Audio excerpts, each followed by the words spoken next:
Pemirsa, Ustadz Kondang Yusuf Mansur kembali menjadi sorotan publik setelah video siaran langsungnya viral di media sosial.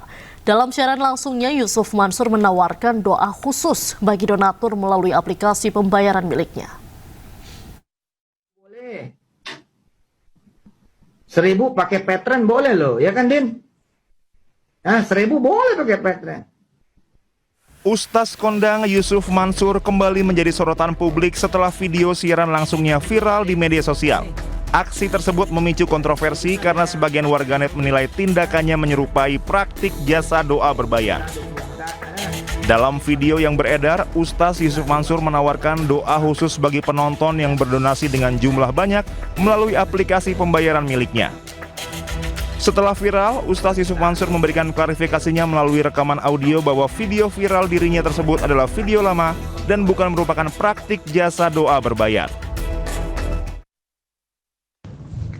Itu video lama dan saya kan emang suka bercanda kayak gini lah, bawain martabak dulu lah kalau mau didoain. Masa iya gitu minta martabak, sini transfer dulu. Itu habis itu suka bercanda, enggak, masa iya cuma 1 juta 2 juta, yang bener 20 juta gitu, 2 miliar gitu, bercanda. Dan waktu itu kerangkanya lagi ngetes fitur transfer antar pengguna Rp1 perak, jadi ngedorong semua jajal gitu. Nah dalam proses semuanya ngejajal, saya ngomong soal doa, sekalian doa dah gitu. Yang transfernya nggak Rp1, lebih ntar saya doain gitu. Asli bercanda nggak? Tahun berapa tuh ya? Zaman itu fitur gitu nggak ada, cuman antar perbankan kan. Belum bisa app zaman itu tuh. Gitu. Wallahu a'lam bishawab. Saya emang suka bercanda begitu dan bercanda serius itu. Misalkan kalau makan apa, udahlah nggak usah bayar kita mah, saya aja nggak pernah bayar, yang bayar panitia. Canda.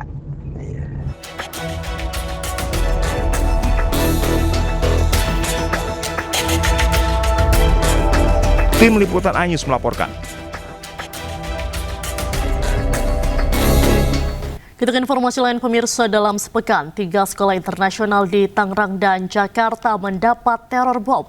Pelaku yang diduga orang yang sama meminta tebusan $30.000 Amerika Serikat.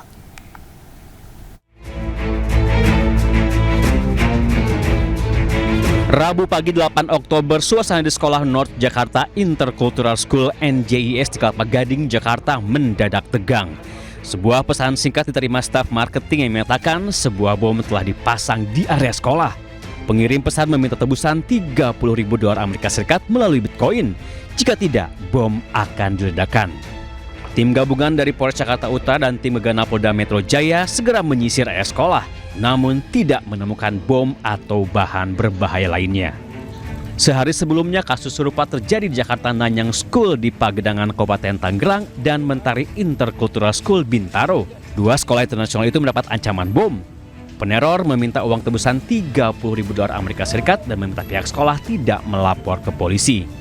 Tim dari Polres Tangerang segera menyisir sekolah dan melakukan sterilisasi. Hasilnya nihil. Modus yang dilakukan peneror di 3 sekolah itu nyaris sama, yakni mengirim pesan via email dan pesan singkat dengan menggunakan nomor asing. Salah satunya berasal dari Nigeria. Menurut Kabid Humas Polda Metro Jaya, pelaku teror bom di 3 sekolah merupakan orang yang sama. Pengirim yang sama ini sementara teridentifikasi dari luar negeri ya, posisinya ya. Ini masih terus kami lakukan pendalaman. Kami mengimbau yang pertama kepada pihak-pihak yang tidak bertanggung jawab ini, mohon agar menghentikan aksinya untuk melakukan hal-hal yang tidak melakukan hal-hal yang merugikan atau mengganggu ketertiban umum. Hingga kini polisi masih memburu pelaku. Untuk memastikan para sekolah belajar dengan aman dan tenang, polisi juga berpatroli di 3 sekolah tersebut. Tim Liputan iNews melaporkan. Menko Polhukam periode 2019 hingga 2024 Mahfud MD menyebut ada unsur kelalaian dalam tragedi robohnya bangunan di Pondok Pesantren Al-Khazini Sidoarjo, Jawa Timur. Meski demikian, Mahfud berharap persoalan tersebut dapat diselesaikan dengan penuh kearifan. Agar ini nanti bisa diselesaikan dengan baik, tidak perlu saling menyalahkan.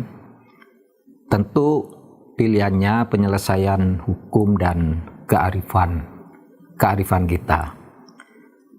Untuk ini kita tidak bisa menghalang-halangi proses penegakan hukum, tetapi saya mengajak kita untuk memahami tentang bagaimana pesantren itu dilihat dari sebuah tradisi dan kearifan.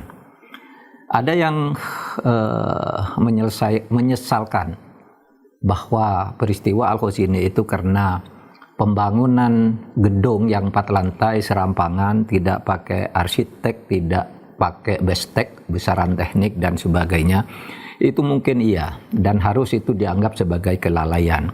Tetapi saya ingin mengingatkan kepada kita semua, sejarahnya pesantren itu memang sangat sederhana, bersifat gotong royong.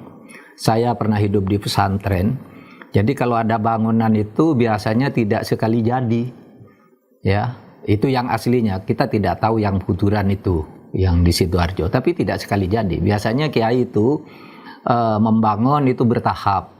Tahun ini ada sumbangan 1 kamar, ya 1 kamar dibangun dulu, lalu besok ada orang datang, saya mau nyumbang semen 50 sak, lalu ada nyumbang batu dan sebagainya, dibangun lagi gitu. Sehingga tidak mungkin kita mengharapkan ada gambar teknik yang utuh dari depan, karena itulah tradisi pesantren. Dan ini mungkin akan menjadi bahan memberi pertimbangan kearifan kepada kita bagaimana pengelolaan pesantren itu. Oleh sebab itu agak susah mengharapkan dari pesantren itu, terutama pesantren-pesantren salaf atau salafiyah gitu, itu yang kemudian ada IMB yang terkoordinasi dan teradministrasikan dengan baik, karena uangnya yang tidak menyatu itu atau tidak satu paket. Beralih ke informasi lainnya, pemirsa, tim DVI Polda Jatim kembali mengidentifikasi 1 jenazah korban ambruknya pondok pesantren Al-Khozini Sidoarjo. Tersisa 13 kantong jenazah yang belum teridentifikasi. Kondisi jasad yang sudah rusak menyulitkan petugas dalam mengidentifikasi.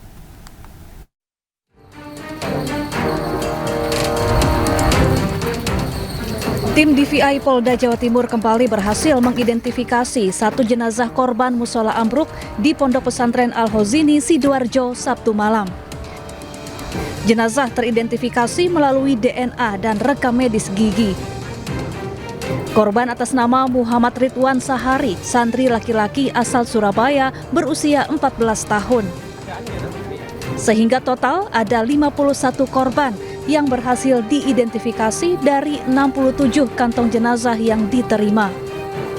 Identifikasi melalui DNA dan medis gigi, cocok dengan nomor antemortem 056 sebagai Muhammad Ridwan Sahari, laki-laki 14 tahun dengan alamat Bendul Merisi Jaya Timur nomor 17 RT 002 RW 012 Bendul Merisi, Wonocolo, Kota Surabaya.